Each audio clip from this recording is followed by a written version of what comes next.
Good evening and welcome to the Cabinet meeting of Tuesday, the 12th of March 2024. Can I start by congratulating the new Deputy Leader of the Opposition. I hope he remains Deputy Leader of the Opposition for a very, very long time. Let's move to the substantive agenda. Apologies for absence. We're all here tonight, so that's fantastic. Record of decisions. Before I ask for formal agreement, I just want to highlight two issues. Firstly, as regards, obviously, the budget, which we took at the last the last agenda, Cabinet, obviously subsequently to full council. As I said at the budget meeting, I want to recognise Katie Durkin for her amazing work in making sure that we could bring forward the most challenging budget in Medway Council's history. And Katie, you weren't at the council meeting, but you're here tonight. So on behalf of not just us as a cabinet, but actually the council and the people of Medway, thank you for all of your work that you did in bringing forward that budget. It was not easy, we know that, so thank you for that. Secondly, of course, we made reference to the local plan process, and the decision was taken in that. Just to update colleagues that I wrote on behalf of us as a council to Michael Gove this week. He hasn't taken up our invitation.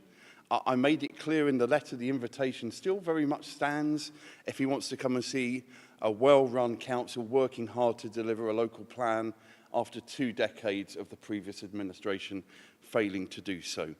So with those two footnotes, are colleagues happy to agree the record of the previous meeting's decisions? Agreed. Thank you. Let's move on to declarations of disclosable pecuniary interests and other significant interests. Does anybody have anything to declare tonight? I don't think so. That's great. Fantastic. Let's move on to the first substantive item, and it is really important for our community, as are all the items, but this one in particular, continuing the work we as a cabinet and you individually have been doing on this, Nashaba, the housing strategy to 2030. Thank you, Vince, and I'm really happy to bring this item forward, which is our housing strategy to 2030. This document replaces the 2018 to 22 strategy that the council have worked alongside for quite some time now. And just to provide a little bit of context to this, obviously, as colleagues are aware and has been spoken about in this chamber as well as in full council, the context around housing has changed quite dramatically, both in the national picture and the local picture, and that includes the increase we've seen in the use of temporary accommodation, the impact that's having on local authorities like ours, but also up and down the country, and also the increase in homelessness and rough sleeping that we've seen, certainly which has happened in the last few years as well. Alongside that, we've got some challenges in the housing market. So that just gives you a little bit of an idea of where things are. But as part of this document, it's taken into account that local context, but also the principles that this council have and this administration has around driving up and focusing and changing the housing market, particularly in addressing some of those challenges that we see, recognising that it is difficult, and that includes driving up the delivery of affordable housing and social homes, but also driving up standards. So that has been part of the consideration in bringing this forward. And a really significant piece of consultation has also been undertaken that underpins this document to make sure that residents and tenants, council tenants, actually have a really meaningful say in terms of the strategy, and I'm really pleased to bring it forward. It's a very accessible document, and I will just go to the sort of core areas that it highlights within it. So as it sets out, there are sort of 4 commitments that we've detailed within the housing strategy, and that is the increase of supply and the increase of affordable housing supply specifically. And just to be clear, when we talk about affordable housing, obviously that is a broad definition, but when we're looking at this from the council perspective, it's about how do we ensure that we're delivering those genuinely affordable homes and social homes as part of that conversation. Secondly, it's looking at the quality, and that's so important for so many of our residents to ensure that they're living in safe and secure homes that are meeting the housing standards that we need to meet. And as part of this, we brought forward at our very first administration cabinet our cabinet meeting, the licensing scheme, selective licensing and additional licensing, which looks at just that, looks at driving up standards. So this is all part of that wider programme.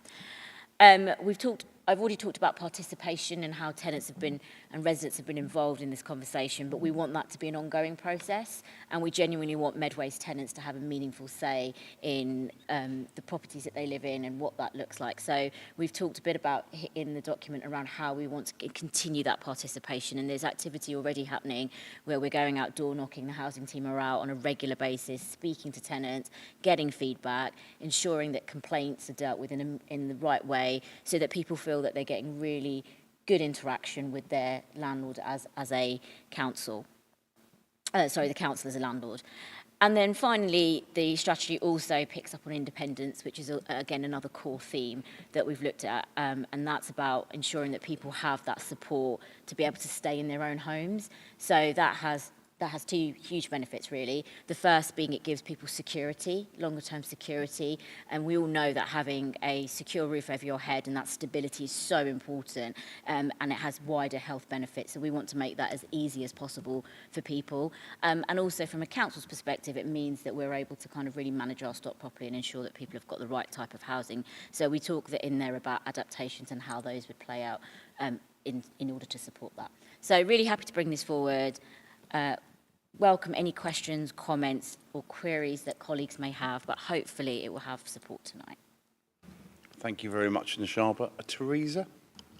Thank you, Nashaba, and I think this is a strategy that we can really be proud of, and it sends such a strong message both about the quality of housing and the decent homes that we want people to have, and is very specific on remembering that cold homes kill people and we don't want them to live in those circumstances anymore.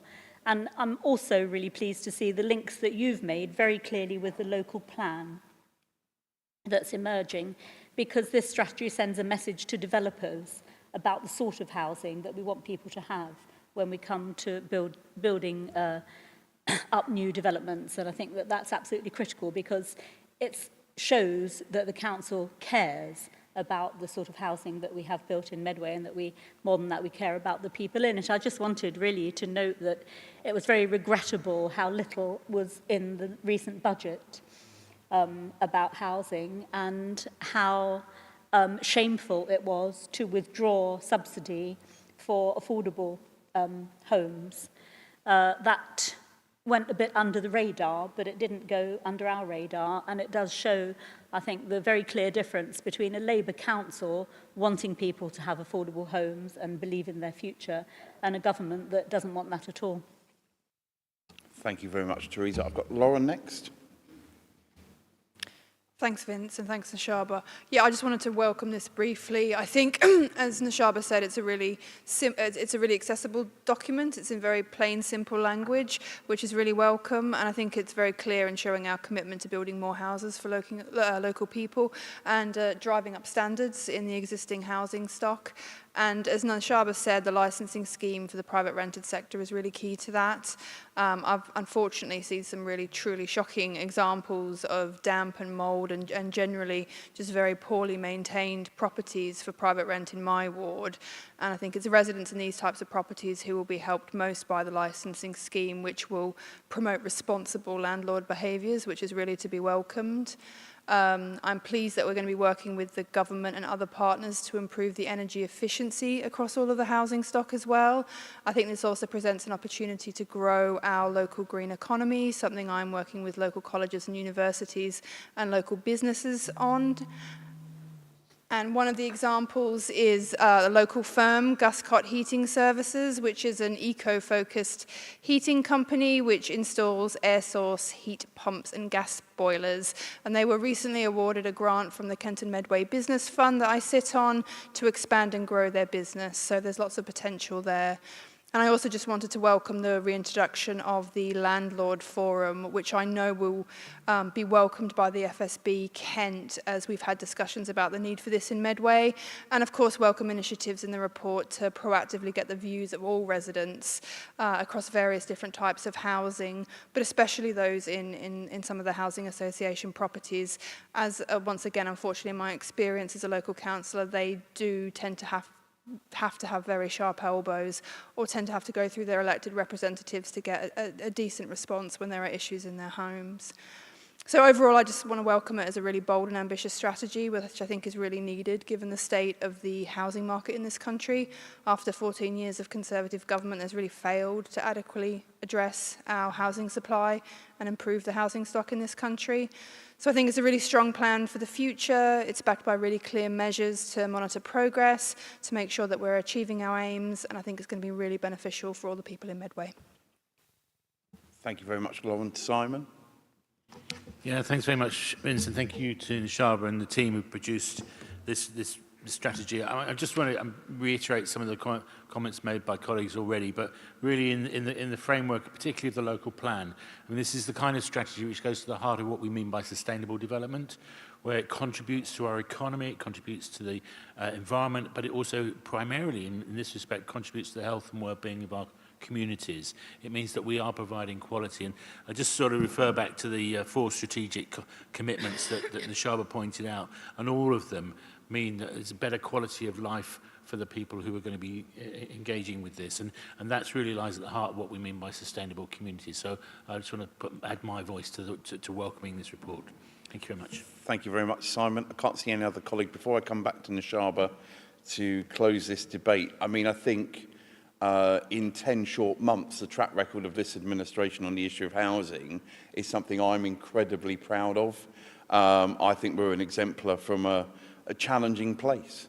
And I think this report is another example of we're moving that forward. If you think about all of our portfolios collectively, if housing isn't working, it impacts on the ability for a child to do their homework. It impacts on the ability of someone to hold a job, their health and well-being. These things matter. So the fact that this administration is bringing that forward, I think is really, really important. So again, thank you, Nishaba, and to the team who I know you would be absolutely recognising have worked hard on this. So thank you, and back to you. Thanks, Vince, and thanks to colleagues for all your comments, which are really, really helpful and I think underpin the, as you say, Vince, the attitude of this administration towards housing. I've said quite often that having a secure roof over your head, a place to call home, should be a fundamental right, and I stand by that, and I believe the work that we're trying to do as an administration hopefully reflects that. I also want to put on the record my thanks to the team who have done an incredible amount of work and continue to do so, not just on this strategy, but on a number of bold initiatives that we currently have coming through on housing, and hopefully will help to improve the lives of Medway residents. Thank you very much, Nishaba. Is that agreed? Agreed. Thank you, everybody. Let's move on to agenda item 5, the Adoption Partnership South East Regional Adoption Agency, the annual report for 2023. Adam, over to you. Thank you, Vince. Yes, I'm very pleased to bring forward this report, which has come before Cabinet just a couple of times, like already. The reason why it's coming forward tonight is that scrutiny were able to consider it on the 11th of January, and part of the recommendations here are to note the comments and the questions which scrutiny made. So we are part of a regional adoption agency with Bexley and Kent County Council, and this is the Adoption Partnership South East Annual Report for 2023. And I'm pleased to say that since Medway joined this agency with Bexley and Kent, there have been improvements in timelines of identifying suitable adopters for children. Also, prospective adopters were suitably prepared, which is very important, and assessed for their parenting role. And the partnership appropriately prioritised the requirements of adopters to meet the needs of children. Really, really important. And amongst the significant improvements have been joint working with Medway's Children's Services in particular, collaboration and improvement in permanency planning, robust monitoring and tracking, as well as strengthened adoption care planning. And Medway children were being matched in significantly less time than the national average, which is great to hear. There's been a high number of adopters approved and available for Medway children. And turning to scrutiny's comments and questions, they can be seen in section 6 of this report on page 59. So first of all, scrutiny commended the authors of this report because they found it was very informative, easy to read, and exceptionally professionally written, which is good to hear. They asked questions about like adopter assessments, and the answer to that is that the adoption partnership South East had 17 approved adopters, and there was one Medway child that an adopter was actively being sought for. There are challenges as regards placements as to whether local adopters can meet the needs of the child or children, and if this isn't the case, then prospective adopters can be sourced nationally. Then the other comments and queries were as regards sibling placements, and this is going to form part of future reports because scrutiny have asked for more detailed information on sibling placements. Obviously, where at all possible, siblings are placed together, but there can be circumstances sometimes when they need to be placed apart. Then they also asked, can adopters choose not to tell children that they were adopted? And the answer to that is a firm no. They won't get to the final stage of being an adoptive parent unless they're willing to actually share that. And obviously it's very important that the life story books are being made available for the adopted children. So it's my pleasure, Vince, that we note the annual adoption reports, and we also delegate authority to the Director of People and Deputy Chief Executive, Leanne Farach there, to consult with the AD in legal and governance in order to approve any changes which might be needed for the partnership agreement. And that's laid out in 9.5 of the report on page 62. So I so move. Thank you. Thank you very much, Adam. Tracy? Thank you very much for this report. I thought it was really encouraging to read. Of course, there's many, many reasons why children may be unable to be looked after by their birth parents. But what's true for all of these children is that they've gone through a degree of trauma and disruption to their lives. And that's why it's so important that we get things right for these children. So one of the most pleasing things that I read was the amount of work that's been going into making sure that we are matching up children with parents who are best able to meet their often quite complex needs, and that this has been done in a really timely fashion so that the timescales involved have been reduced. The reduced timescales haven't compromised at all the thoroughness of the assessments that are being carried out, so that we're making sure that we really do have parents who are prepared for this. It was good to hear about Ofsted's findings regarding the work being done preparing parents for becoming adoptive parents and making sure that there's ongoing support for them once they take on this role. When we get things right at this early stage, it means that there's a greater permanence for these children. There's less likelihood of these placements breaking down and there being more disruption to these children's already traumatic lives. So I was really pleased to read the findings of this report. Of course, more work to be done, but the journey that we've taken, as was rightly recognised by Ofsted, is something that we should be really pleased with. So I'd like to thank everybody who's been involved in moving us forward in this area. So thank you. Thank you very much, Tracy. Teresa? Yeah, thank you very much, Adam, for bringing this forward and echoing the comments that you've made, Tracy, with your knowledge of a lifetime of working with children. It's really important to recognise what the children and the families that they are having to leave and the families they're coming to have been through. It's a long and complex journey, and I think what's really positive about this report is the training and support that's available for newly adoptive parents. So some really good courses and then support groups to take you through after you've been on the courses, and that very important focus on the children knowing who they are and understanding what has happened to them through the life story books, and not just that, but being able to have positive access to their birth families if that's found to be safe and if everybody wants it. So I wish everybody well who's adopting a child, and including those people who are thinking about doing it, because it's a huge decision, but we've got something here that hopefully makes that journey easier and encouraging for everybody. Thank you. Thank you, Teresa. Before I come back to you, Adam, I don't see anybody else indicating. Look, I think this is another example of good partnership working. The fact that this is a tripartite organisation between ourselves, Bexley and Kent, is a good thing. And I certainly recognise that there is certainly progress being made, and this report shows that. And I think it's important because although we will all rightfully say, as Ofsted has said, children matter in Medway, actually it's about what does that mean in nuts and bolts terms for some of the most challenging sets of circumstances. And Teresa and Tracy both rightfully highlight this is a difficult, sensitive process.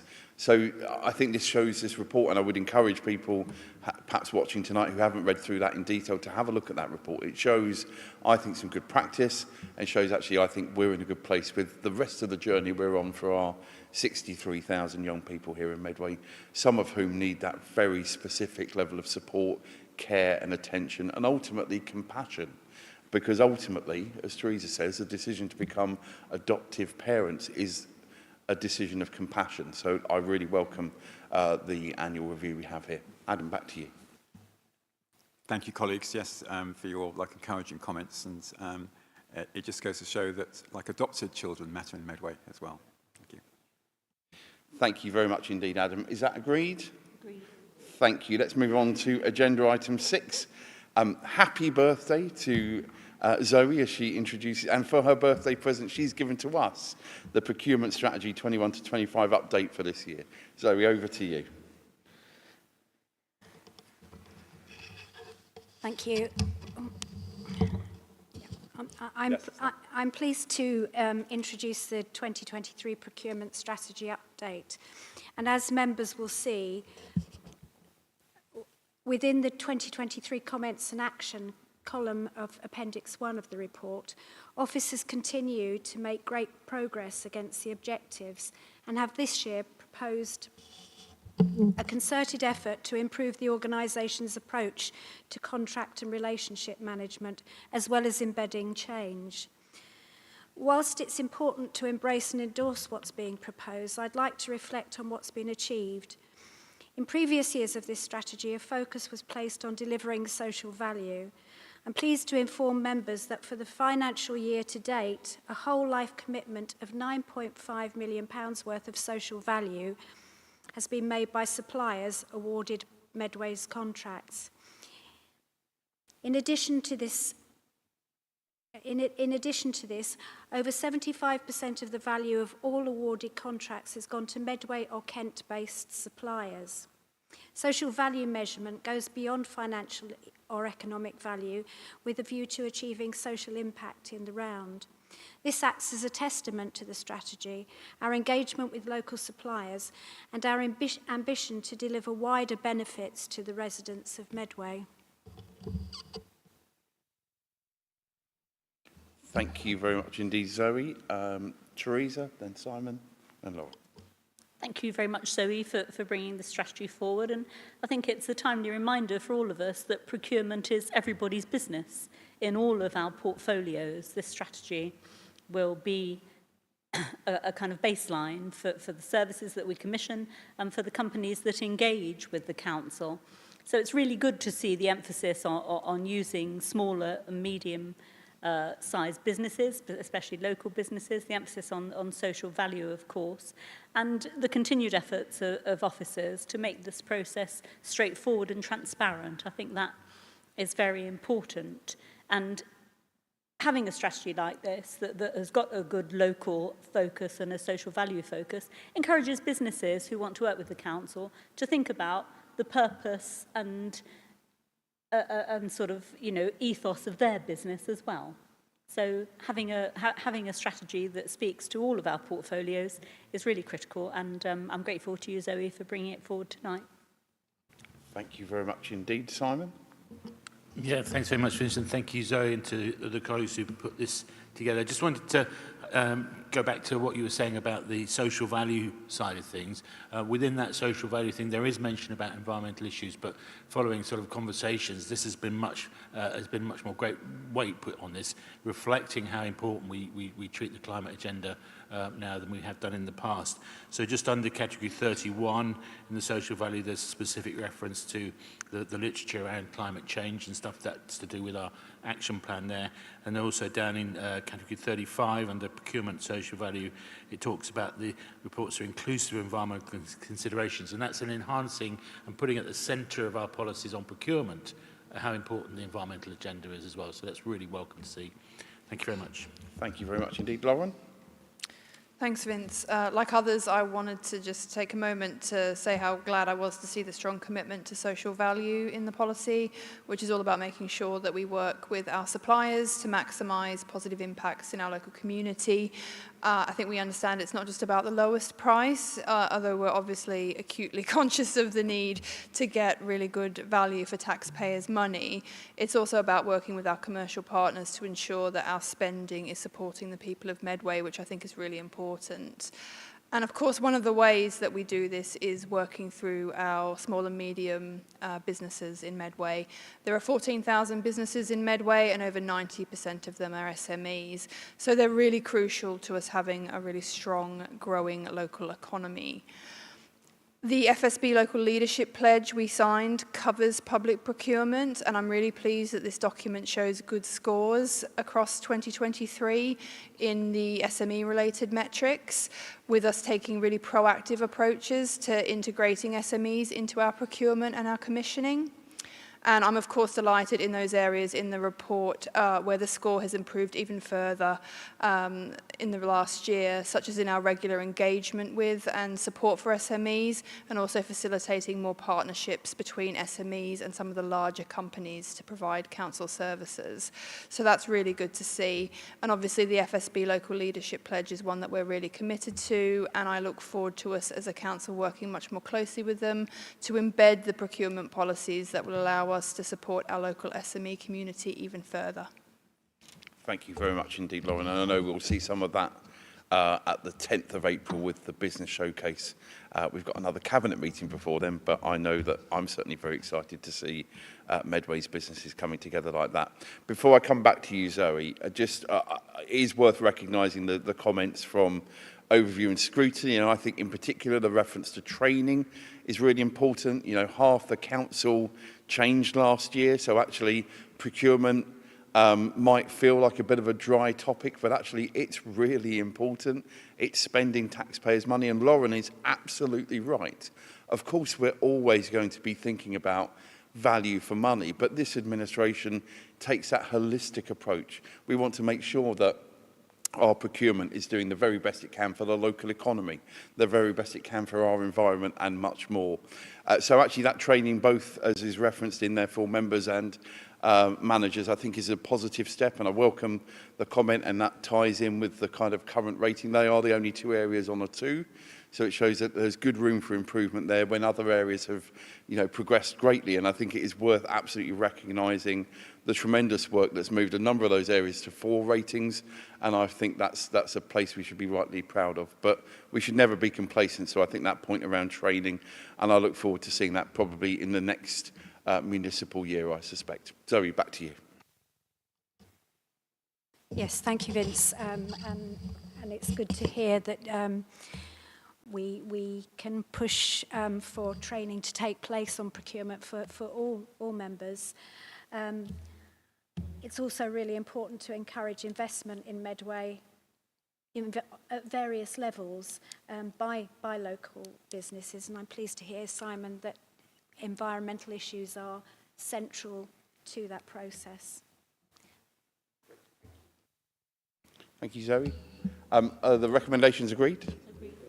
Thank you very much. Let's move on to agenda item 7, variation to Hackney Carriage Tariffs. Tris, over to you. Thank you very much, Vince, and I appreciate your comment earlier on this evening as well. In relation to taxis, so this report is a culmination of active consultation with the taxi trade in Medway, as you can see in Appendix B, and it sets effectively the tariffs as proposed by our own licensing subcommittee and agreed by officers. If accepted this evening, it will commence sort of accordance with legislation and circulate the taxi trade for comments for a period of 14 days, commencing on the 21st of March 2024. So this is about engaging the taxi community, whom we have a very strong relationship with. The previous Medway tariff increase was introduced in September 2022, And since that increase, the cost of running a business as a Hackney Carriage or private hire driver has continued to rise above the level of inflation. This is in part a cost, effectively, of a cost of living crisis that we are all suffering at the moment. Fuel and purchase prices of new and used vehicles alongside vehicle repairs have all continued to steadily rise at faster rates than ever before. And our own Taxi Drivers Association have engaged with us, and you can see in Appendix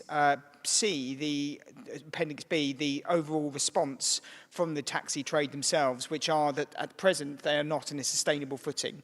So it is of the opinion of this organisation that we should accept their recommendations, and also in terms of our own view as well, to support that industry as going forward to ensure that they are sustainable within Medway. I think we all wish to have a taxi trade which is profitable and supporting local people. So this report, in effect, sets that process running, and I'm hopeful this evening we can agree that period. And I also want to thank all the staff for drafting this report and engaging with the taxi trade at present. Thank you. Thank you very much indeed, Tris. Looking for any colleague, Teresa? Yes, thank you, Tris. And I do support the proposals that the trade have put forward. As someone who uses taxis very frequently and isn't a driver, I do recognise absolutely their value as part of our public transport network, and I hear very often the challenges that drivers face, particularly with the cost of living, the post-COVID situation, people moving away from the trade, the need to attract new local people into our local taxi trade to make sure that we've got drivers who know the needs of the local community. I think it's also worth noting it's the base fare that's going up. The other things have stayed at the same rate, which is a recognition, I think, by the trade of the situation that everybody's in at the moment with the cost of living crisis. And I hope that this will allow our taxi drivers and the various companies to develop a bit more. If they're on a sustainable footing, they can think about the way that they meet the needs of the community, because they do play a huge role in doing things like helping with hospital transport, getting people who wouldn't otherwise be able to get out into town to enjoy themselves. You know, that they're very much part of our community. So it's important that we listen to their views, and I think that this proposal is a reasonable compromise given the situation they find themselves in. Thank you very much indeed, Teresa. Before I come back to you, Tris, I mean, I think I'd say a couple of things. As Lauren has rightly said many, many times, this is a council that takes the relationship with SMEs seriously. In many occasions, these taxi drivers are sole traders, so they need that support. Many of them are, of course, parts of larger organisations, but some certainly aren't. So I think listening to their views collectively is really powerful. I support you entirely in recognising the important work of the MLTDA, and particular tribute to Nigel, their chair, who does a really good job of being able to be the voice for several hundred individuals. I think there's something around recognising the post-COVID environment we are in. There are a number of taxi drivers who left the industry at that point. So from that perspective, I do recognise the challenges for the organisations that they work for, again, predominantly 2 or 3 now. There's been quite a few mergers in recent years. And also, as is laid out here, the actual flag rate, so the predominant price we're talking about going from £3 to £4, that hasn't gone up in 15 years, nearly 16 years. There's not much else that hasn't gone up in the last 16 years. And as one taxi driver helpfully referred to the fact that a well-known fast food restaurant's milkshakes have gone from £1.19 to £2.59, so far more than percentage-wise the increase we see in this flag rate. So I do think this is the right move. I do think this is something which those taxi drivers, and like Teresa, I'm a regular user of taxis, and again, I think I pay tribute to the drivers who day in, day out play by the rules. People know the views of this administration on one organisation that doesn't play by the rules.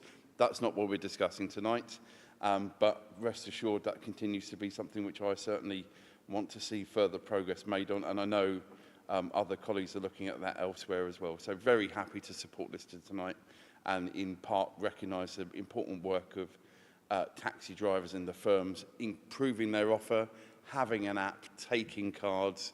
Those are the things that people expect to see now, and the taxi industry in Medway has risen to that challenge, and it's right that we see this proposal tonight. Tris, back to you. Thank you very much, colleagues, and I appreciate your commentary from individuals. And I just would say that we do absolutely support the taxi trade here. We've had a long-standing relationship with them. But actually, beyond that, this is about ensuring that our industry is sustainable going forward, and that our people who work and support our communities and getting them around our towns are given in a way of supporting themselves and their families to ensure profitability for their business. So I'm very, as you've just said, some of the base rate increases haven't seen increases for a decade plus in many cases. So this is now the right time, given the cost of living issues that we're all facing, that we consider these rises. And I'm looking forward to seeing the results. Thank you. Thank you. Is that agreed? Agreed. Thank you. We're going to move on to agenda item 8. Remind colleagues, of course, there are restricted papers for the next 3 items. I don't think we'll have to move into those areas, but just obviously if we do have to, we'll go through that process accordingly. First one then, agenda item 8. Simon, over to you. Yep, thanks very much, Vincent. Thank you, colleagues. Just to give you a bit of recap, this is a Gateway 1 process in terms of procuring the new refuse collection vehicle fleet. And I'd strike right from the start, this has been a very challenging process. We've got a vehicle fleet that is well over its age limit now, and it's costing us a fortune to maintain it on the road, and I'll touch on that again in a minute. But it's a brilliant piece of work done by officers to get us to this place, because it is really quite difficult. There's a sort of dual challenge. On the one hand, we've got 120,000 plus households in Medway which need their rubbish collecting every single week with these vehicles, and at the same time we're wanting to replace them. So that management process of purchasing the new vehicles and replacing the old ones is going to take some time, and it's a complex and difficult process, and there's a number of different factors that are engaged. Colleagues will remember that in July last year we agreed a budget of £17 million for this, which is now in place, and the work is begun on the procurement process, or will begin on the procurement process, subject to agreement on option 3 this evening in the report. And basically, as I say, we're trying to replace the fleet whilst maintaining the service, so that has to be done in stages, so it's going to be spread over 2 financial years in order to achieve that. But there's another additional factor in the middle of this, which is about how we introduce our waste strategy. And the waste strategy isn't just about the fleet, it's about the depot, it's about how the rubbish is collected, and all the other factors affect. And one of the fundamental elements of that is about decarbonising the fleet. The target set in legislation about taking out diesel and petrol-driven HGVs is 2035, which is actually only 11 years away. So we've got to decarbonise our fleet at the same process. So we're in the middle of starting to how we manage that and how we develop that process of purchasing the new vehicles and ensuring that they either fulfil those criteria for being decarbonised, or we can retrofit, or we have a repurchase program over the period of time in order to get that to that zero carbon target that we're looking at. So there's a whole load of complexities in the middle of this that we need to do. And I think it's important to note, I think, the urgency of this. As I say, the fleet was purchased in 2013. It should only have a lifetime of 7 to 9 years. It is now well beyond that, and it's struggling.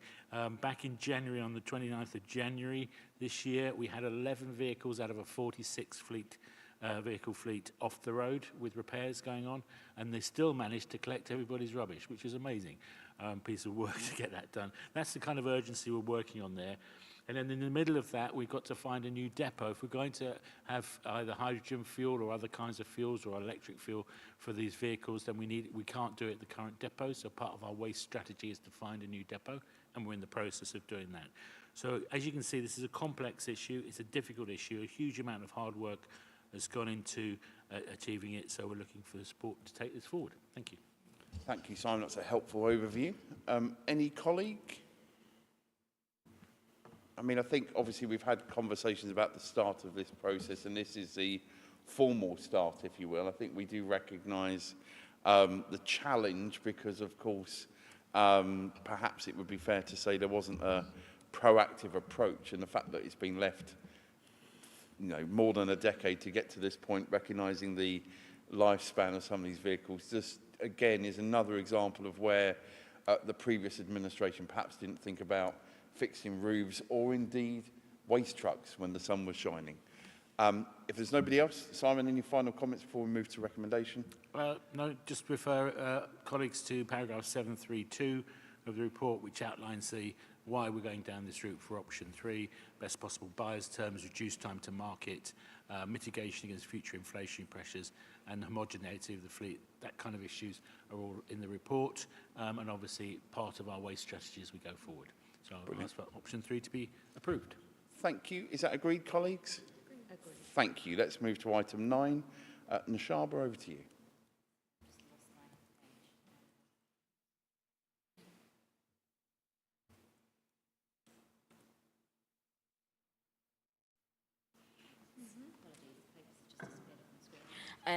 However, the item 9 is our as part of a wider procurement process that we've undertaken within housing services. It is to ask Cabinet for approval for our electrical services contract. So as the paper sets out, there are details there about what the new contract will include. It's a 12-year contract and is part of that wider review that's been undertaken within housing services, which has looked at many elements of our repairs, but also utilities and wider services, and has provided this as, so it's asking Cabinet for approval to ensure that this is signed off today. Thank you very much, Nashaba. And again, this is something we've talked about because there's been other items on this as well. Again, I think I'd say before coming back to you, Nashaba, to formally move, look, this process in part has been driven by the residents, and I think that's important. They've been part of that conversation early on as to what's working well and what could work better. So again, another example of this administration, this council being a listening council, making sure we're listening to those residents, particularly those who call us their landlord as well as their council. I think we've got an important role to play in your leadership, and that has been critical, including making sure we're getting the best value of money through these processes. No other colleagues in the Shard, anything else you want to add before we move to the vote? No, I think that's covered everything. And great, thank you very much. Is that agreed? Agreed. Thank you. Final substantive item tonight, Simon. Back to you, Gateway 4. I'm already on. Thank you very much, Vincent. Thank you, colleagues. This is a much simpler process in relation to waste management. This is about our recycling management. The contract was originally let 2 years ago to Veolia. 2 lots within that contract, provision of waste transfer station on Medway City Estate, and the treatment of that contracted waste on the curbside recycling and other recycling services. The contract has been delivered extremely well by Veolia, but it's up to members. It was only a 2-year contract, and they were the only bidders in the open process back in 2022, but had got a contingency for a 2-year extension subject to Cabinet approval, and that's what this report is asking for. And just to add in that giving that 2-year extension helps us with the waste management strategy going forward as well. Thank you. Thank you very much indeed, Simon. I think it's worth noting in particular paragraphs 4.10 to 4.13. Of course, we've talked about the situation at Christmas, and I think there was a helpful recognition of where there could be improvements and where the system didn't work. So it's important we recognise that in this process, but recognising that, I'm very happy to support the recommendations. There's nobody else, so Simon, back to you. Any final comments? Nope, just looking for option 3 to be agreed by members. Thank you. Excellent. Thank you, Simon. Is that agreed? Agreed. Thank you very much. That closes tonight's meeting.